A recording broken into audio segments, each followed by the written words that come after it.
श्रीं ह्रीं श्रीं कमले कमलालये प्रसीद प्रसीद श्री ह्रीं श्रीं ओम महालक्ष्मी नमः।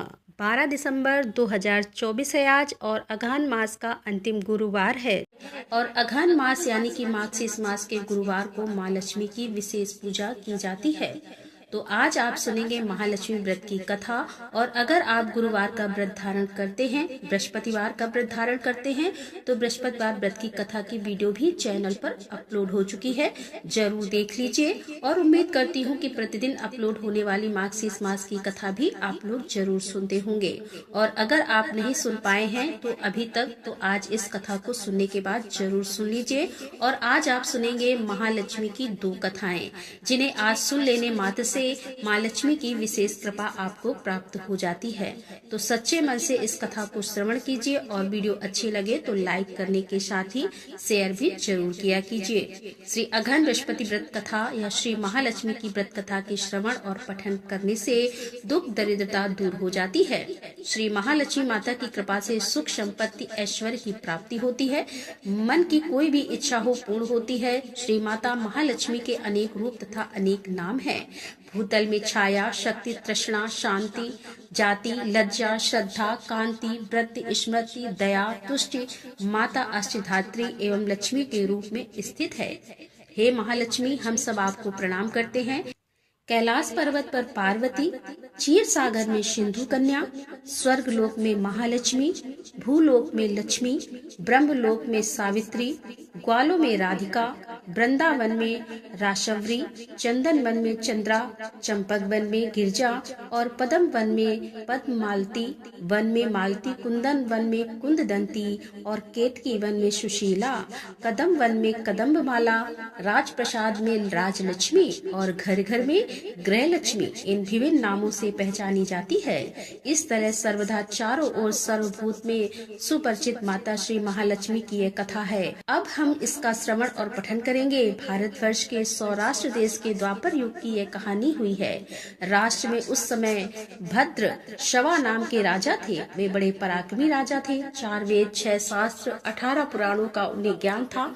उनकी रानी का नाम सूरत चंद्रिका था। रानी दिखने में बहुत सुंदर और सुलक्षणा थी तथा पतिव्रता भी थी। उन दोनों को 7 पुत्र था। उसके बाद एक कन्या का वरदान मिल गया। कन्या का नाम श्याम बाला था। एक बार महालक्ष्मी जी के मन में आया कि जाकर उस राजा के राजप्रसाद में रहे, जिससे राजा को दुगनी धन दौलत की प्राप्ति होगी और वह इस धन दौलत से अपनी प्रजा को और सुख दे पाएगा। गरीब के घर अगर रह रहे हैं और उसे धन दौलत की प्राप्ति हो तो वह स्वार्थी होकर केवल अपने ऊपर ही खर्च करेगा। यह सोचकर श्री महालक्ष्मी जी ने बूढ़ी ब्राह्मणी स्त्री का रूप धारण किया और हाथ में लाठी लिए लाठी के सहारे रानी के द्वार तक पहुंची। यद्यपि उन्होंने बूढ़ी औरत का रूप धारण किया था, पर उनके चेहरे पर देवी का तेज था। उन्हें देखते ही एक दासी सामने आई। उसने इनका नाम धाम, काम, धर्म पूछ डाला। वृद्ध ब्राह्मणी का रूप धारित माता लक्ष्मी ने कहा, बालिके, मेरा नाम कमला है। मेरे पति का नाम भुवनेश है। हम द्वारिका में रहते हैं। तुम्हारी रानी पिछले जन्म में एक वैश्य की पत्नी थी और वह वैश्य बहुत गरीब था। दरिद्रता के कारण घर में हर रोज झगड़े होते थे तथा उसका पति रोज उसे मारता था। इन बातों से तंग आकर वह घर छोड़कर चली गई तथा जंगल में खाली पेट भटकने लगी। उसकी इस दुर्दशा पर मुझे दया आई। तब मैंने उसे सुख संपत्ति वाली श्री महालक्ष्मी की कथा सुनाई। मेरे कहने पर उसने श्री महालक्ष्मी का व्रत किया। श्री महालक्ष्मी प्रसन्न हुई और उसकी गरीबी दूर हुई। उसका घर संसार दौलत, संतान और संपत्ति से भर गया। बाद में पति पत्नी दोनों पर लोक सिधारे। लक्ष्मी व्रत करने के कारण वह लक्ष्मी लोक में रहे। उन्होंने जितने साल महालक्ष्मी का व्रत किया उतने हजारों साल तक उन्हें सुख भोग मिला। इस जन्म में उसका जन्म राजघराने में हुआ, परंतु वह श्री महालक्ष्मी का व्रत करना भूल गई। उसे यह याद दिलाने में यहाँ आई हूँ। बुढ़िया की बातें सुनकर दासी ने उन्हें प्रणाम किया तथा श्री महालक्ष्मी का व्रत किस तरह से किया जाए इसके बारे में पूछा। बुढ़िया रूप धारण किए हुए श्री महालक्ष्मी माता ने दासी को पूजा की विधि तथा महिमा बताई। इसके बाद वह दासी माता को प्रणाम करके रानी को बताने अंदर चली गई। राज वैभव में रहते हुए रानी को अपने ऐश्वर्य का बहुत घमंड हुआ था। संपत्ति तथा अधिकारी की वजह से वह उन्मुक्त हो गई थी। दासी द्वारा बताई गई बुढ़िया की बातें सुनकर वह आग बबूला होकर राज दरबार पर आकर बुढ़िया रूपी श्री महालक्ष्मी जी पर बरस पड़ी। उसे यह मालूम नहीं था कि श्री महालक्ष्मी माता बुढ़िया का रूप धारण किए हुए द्वार तक आई हैं। परंतु रानी का इस कदर रूखा बर्ताव तथा अपना अनादर देखकर माता ने वहां ठहरना ठीक नहीं समझा। वे वहां से चल पड़ी। राह में उन्हें राजकुमारी श्यामबाला मिली। उन्होंने श्यामबाला को सारी बात बताई। श्यामबाला ने अपनी ओर से श्री महालक्ष्मी माता से क्षमा मांगी। माता को उस पर दया आई। उन्होंने श्यामबाला को श्री महालक्ष्मी व्रत के बारे में बताया। उस दिन अघन मास का माघ शीस का पहला गुरुवार था। श्यामबाला ने परम श्रद्धा से श्री महालक्ष्मी का व्रत रखा। फलस्वरूप राजा सिद्धेश्वर के पुत्र मालाधर से उसका विवाह हुआ। वह धन दौलत ऐश्वर्य वैभव से माला माल हो गई। पति के साथ ससुराल में आनंद से दिन बिताने लगी। इधर श्री महालक्ष्मी का रानी पर प्रकोप हुआ और फलस्वरूप राजा भद्रशवा का राज्य एवं राज कारोबार सब नष्ट हो गया। यहाँ तक कि खाने के भी लाले पड़ गए। ऐसी हालत में एक दिन रानी ने राजा से निवेदन किया कि हमारा दामाद इतना बड़ा राजा है, धनवान है, ऐश्वर्यशाली है, क्यों ना उसके पास जाया जाए, अपना हाल उसे बताएं, वह हमारी मदद जरूर करेगा। इस बात पर राजा भद्रशवा दामाद के पास रवाना हुए। राज्य में पहुंचकर एक तालाब के किनारे थोड़ी देर विश्राम लेने के लिए ठहरे। तालाब से पानी लेने आते जाते दासियों ने उन्हें देखा। उन्होंने विनम्रता से उनकी पूछताछ की। जब उन्हें मालूम हुआ कि वे रानी श्यामबाला के पिता हैं, तो दौड़ते हुए जाकर उन्होंने रानी को सारी बात बताई। रानी ने दासी के हाथ राज परिधान भेजकर बड़े ठाट से उनका स्वागत तथा आदर सत्कार किया, खान पान करवाया। जब वे लौटने लगे तो सोने की मोहरों से भरा घड़ा दिया। राजा भद्रशवा जब वापस लौटे तो उन्हें देखकर रानी सूरज चंद्रिका बहुत खुश हुई। उन्होंने सोने की मोहरे से भरे घड़े का मुंह खोल दिया, पर हाय भगवान, घड़े में तो धन के बदले कोयले मिले। यह सब श्री महालक्ष्मी के प्रकोप से हुआ। इस प्रकार दुर्दशा में और कई दिन बीत गए। इस बार रानी स्वयं अपनी कन्या के पास गई। वह अघन मास का अंतिम गुरुवार था। श्यामबाला ने श्री महालक्ष्मी का व्रत किया, पूजा की, अपनी माता से भी व्रत करवाया। इसके बाद रानी अपने घर आई। श्री महालक्ष्मी का व्रत रखने पर उसे फिर से अपना राजपाट, धन दौलत, ऐश्वर्य प्राप्त हो गया। वह फिर से सुख शांति आनंद में जीवन बिताने लगी। कुछ दिनों के बाद राजकन्या श्यामबाला अपने पिता के घर आई। उसे अपने घर देखकर सूरज चंद्रिका को पुरानी बात याद आ गई कि श्यामबाला ने अपने पिता को घड़ा भरकर कोयला दिया था और उसे तो कुछ भी नहीं दिया था, और इसी कारण श्यामबाला को पिता के घर आने पर उसका कोई भी आदर आतिथ्य नहीं हुआ, बल्कि अनादर हुआ। उसने इस बात का बुरा नहीं माना। अपने घर लौटते समय अपने पिता के घर से थोड़ा नमक ले लिया। अपने घर लौटने पर उसके पति ने पूछा कि अपने मायके से क्या लाई हो। इस पर उसने जवाब दिया कि वहाँ का सार लाई हूँ। पति ने पूछा, इसका मतलब क्या हुआ? श्यामबाला ने कहा, थोड़ा धीरज रखो, सब मालूम हो जाएगा। उस दिन श्यामबाला ने सारा भोजन नमक डाले बिना बनाया और परोसा। पति ने खाया, चखा, सारा खाना नमक बिना था, इसीलिए स्वाद नहीं आया। फिर श्यामबाला ने थाली में नमक डाला, इससे सारा भोजन स्वादिष्ट लगने लगा। तब श्यामबाला ने पति से कहा, यही है वह मायके से लाया हुआ सार। पति को उसकी बातें सही लगी और फिर वह दोनों हंसी मजाक करते हुए भोजन करने लगे।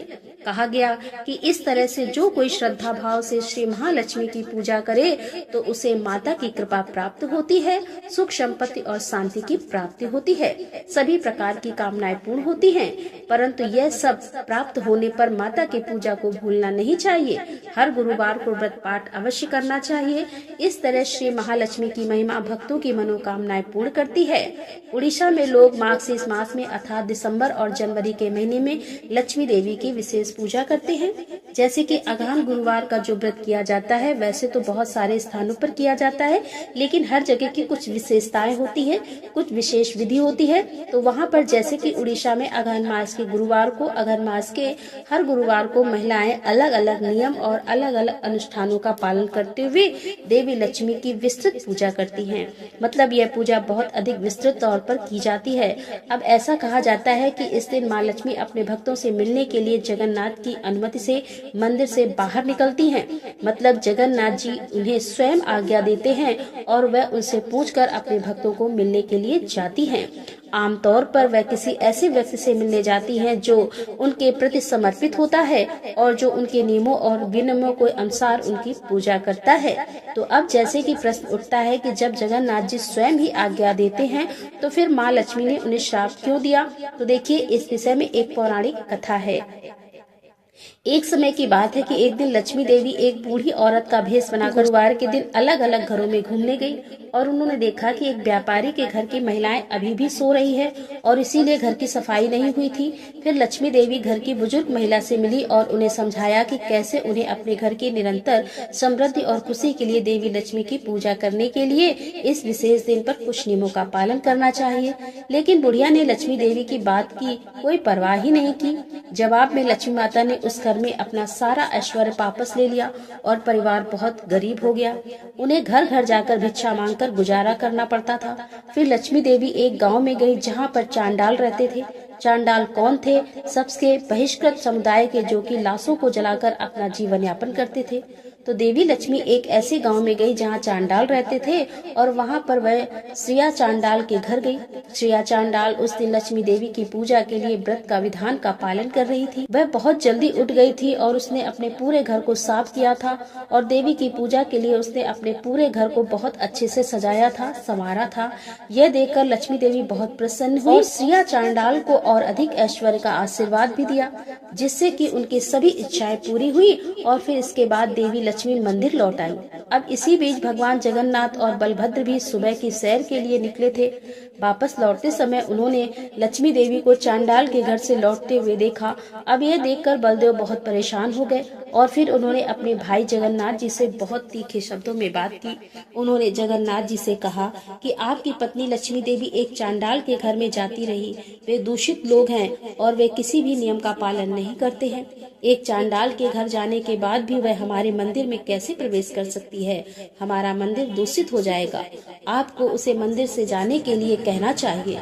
अब भगवान जगन्नाथ जी बड़े भाई और अपनी पत्नी के बीच में फंस गए। जगन्नाथ जी ने बलराम को यह कहते हुए शांत करने की कोशिश की कि इस बार लक्ष्मी देवी को माफ कर दिया जाना चाहिए और दोबारा ऐसा न करे, इसके लिए कहा जाना चाहिए। लेकिन बलराम अपने फैसले को लागू करने के लिए बहुत दृढ़ थे कि उसे अर्थात लक्ष्मी देवी को मंदिर में आने की अनुमति नहीं दी जानी चाहिए और यदि आप लक्ष्मी देवी को मंदिर में आने देंगे तो फिर आपको मुझे छोड़ना होगा। मैं मंदिर से फिर बाहर रहूंगा। चूँकि जगन्नाथ अपने बड़े भाई के बहुत आज्ञाकारी थे, इसीलिए उन्होंने भगवान बलराम के आदेश का पालन किया। उन्होंने लक्ष्मी देवी को बुलाया और उन्हें सूचित किया कि बलराम के आदेश से उन्हें अब मंदिर में प्रवेश करने की अनुमति नहीं है। भगवान की इस प्रकार की बातें सुनकर लक्ष्मी देवी को बड़ा आश्चर्य हुआ। विवाह के समय जगन्नाथ ने उसके पिता से वादा किया था कि वह उसकी पत्नी द्वारा किए गए 10 अपराधों को क्षमा कर देगा। उसके अलावा उनकी यात्रा आपत्तिजनक भी नहीं थी, क्योंकि यह सहमत हुई थी कि माघ से इस महीने के प्रत्येक गुरुवार को वह अपने भक्तों को आशीर्वाद देने के लिए निकलेगी और प्रत्येक गांव का दौरा करेगी और फिर अपने भक्तों को आशीर्वाद देगी। फिर वह दिन तो छूट गया था, फिर भी अन्यायपूर्ण तरीके से उनको दंड दिया गया। इससे लक्ष्मी देवी बहुत क्रोधित हुई और फिर उन्होंने जगन्नाथ जी को श्राप दिया कि अगले 12 वर्षों तक उसे संतुष्ट करने के लिए पर्याप्त भोजन नहीं मिलेगा और वह केवल उनके द्वारा पकाया और परोसा गया भोजन ही खा पाएंगे। भगवान जगन्नाथ को श्राप देने के बाद लक्ष्मी देवी अपने सभी सहायकों के साथ मंदिर से चली गई। उनके जाते ही मंदिर समस्त ऐश्वर्य से विहीन हो गया। भंडार गृह खाली था। अगली सुबह जगन्नाथ और बलराम नाश्ते का इंतजार कर रहे थे, लेकिन कुछ नहीं आया। देर हो रही थी, लेकिन अभी तक कुछ भी नहीं परोसा गया था। बलराम ने जगन्नाथ जी से पूछा, हमारे नाश्ते का क्या हो रहा है? इतनी देर क्यों हो गई? जगन्नाथ ने उत्तर दिया, कोई नाश्ता तैयार नहीं किया गया है, क्योंकि लक्ष्मी देवी अपने सभी सहयोगियों के साथ मंदिर छोड़ चुकी है, इसीलिए खाना बनाने वाला कोई भी नहीं है। तभी जगन्नाथ और बलराम जी कुछ खाना बनाने के लिए घर की रसोई में दाखिल हुए। अपनी मालकिन को मंदिर से निकाले जाने से नाराज होकर लक्ष्मी देवी के साथियों ने रसोई के सभी ओवन तोड़ दिए थे।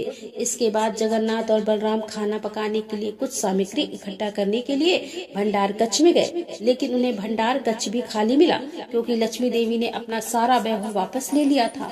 उस समय तक दोनों भाई बहुत भूखे थे। लक्ष्मी देवी से वंचित होने और भूख से पीड़ित होने के कारण उन दोनों ने भीख मांगने का फैसला किया। यद्यपि भगवान के पास समस्त ऐश्वर्य और ब्रह्मांड के पालन करता है, फिर भी वे इस विशेष लीला के माध्यम से अपने भक्त की महानता साबित करने के लिए एक सामान्य व्यक्ति की तरह भिक्षा मांगने निकले। इस प्रकार भगवान जगन्नाथ और बलराम ब्राह्मणों के भेष में घर घर भिक्षा मांगने के लिए शहर शहर में गए। कोई भी उन्हें पहचान नहीं सका। लक्ष्मी से वंचित होने के कारण वे दोनों अत्यंत अशुभ दिखते थे, अतः कोई भी उन्हें भिक्षा नहीं देता था। किसी ने भी उनके साथ अच्छा व्यवहार नहीं किया और उन्हें अपने दरवाजे पर भी नहीं आने दिया। अब इसी बीच लक्ष्मी देवी के आदेश से सूर्यदेव ने अपनी गर्मी बढ़ा दी। दोनों भाइयों को बहुत गर्म रेत पर बहुत कठिनाई से चलना पड़ा।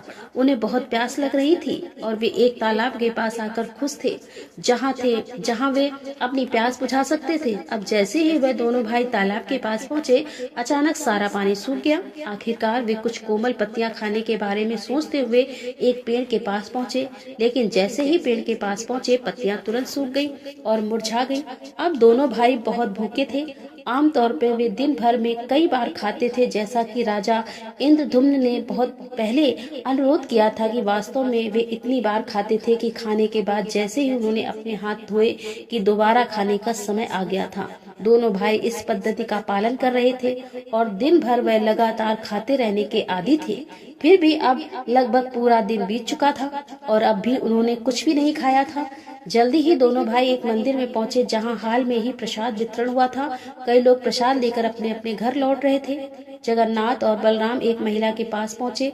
दयालुता के कारण वह अपने में से कुछ भोजन देने के लिए तैयार हो गई थी।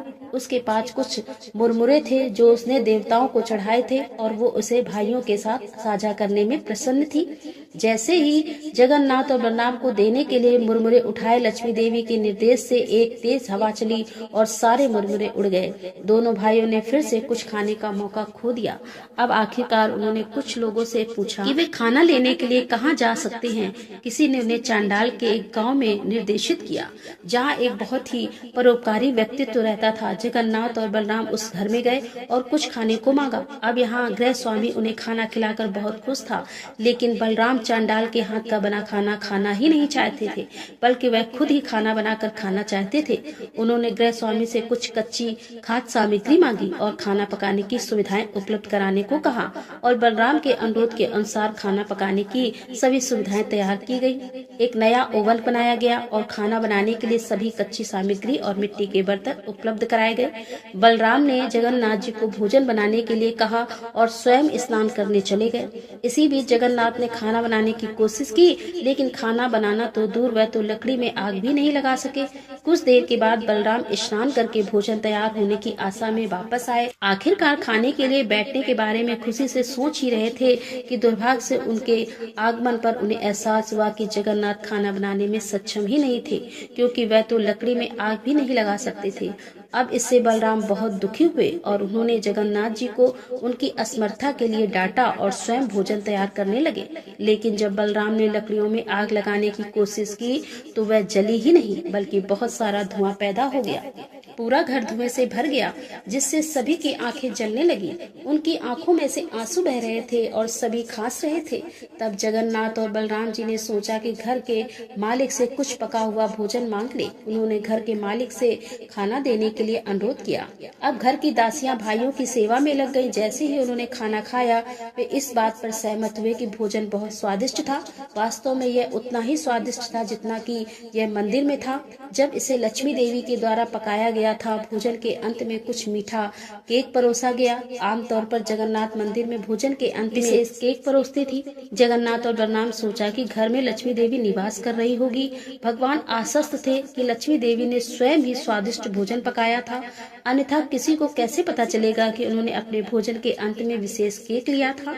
बलराम जगन्नाथ जी के बड़े भाई होने के नाते लक्ष्मी देवी से बात नहीं कर सकते थे या उनका सामना भी नहीं कर सकते थे, क्योंकि वह उनके छोटे भाई की पत्नी है।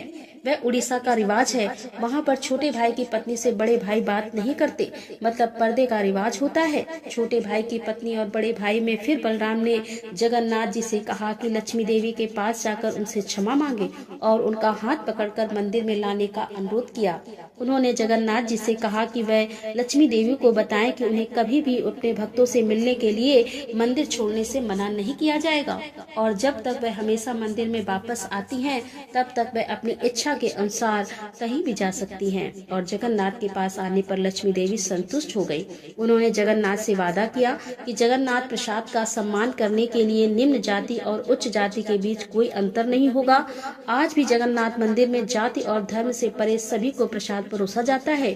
ब्राह्मण और चांडाल एक ही थाली में प्रसाद पा सकते हैं। जय जगन्नाथ, जय महालक्ष्मी। इस कथा का सीधा सार यह है कि माता लक्ष्मी की कृपा की प्राप्ति के लिए जाति का कोई बंधन नहीं है, बल्कि घर को साफ सुथरा रखना मतलब घर में सफाई रखना, सुबह जल्दी उठना और नियम पूर्वक माता लक्ष्मी की पूजा करना, बस इतने मास से ही महालक्ष्मी प्रसन्न हो जाती हैं। और विशेष रूप से अगहन मास को जो गुरुवार होता है वह तो सबके लिए विशेष होता है। कोशिश करना चाहिए जितनी जल्दी हो सके उठकर घर की साफ सफाई करके माँ लक्ष्मी की पूजा आराधना करें। गुरुवार महालक्ष्मी की पूजा विधि वीडियो चैनल पर अपलोड है। अगर आप लोग इस व्रत को करते हैं तो पूजा करते हैं तो आप लोग उस वीडियो को देख सकते हैं, और व्रत नहीं भी कर रहे हैं तो भी पूजा जरूर कीजिए। दोस्तों, उम्मीद करती हूँ कि आज की कथा आपको जरूर पसंद आई होगी। वीडियो को अच्छी लगी तो लाइक कीजिए, शेयर कीजिए और चैनल पर पहली बार आए हैं तो सब्सक्राइब करके बेल आइकन को जरूर प्रेस कर लीजिए। मिलते हैं अगले वीडियो के साथ, तब तक के लिए राधे राधे, जय श्री कृष्णा, हर हर महादेव, जय भोले।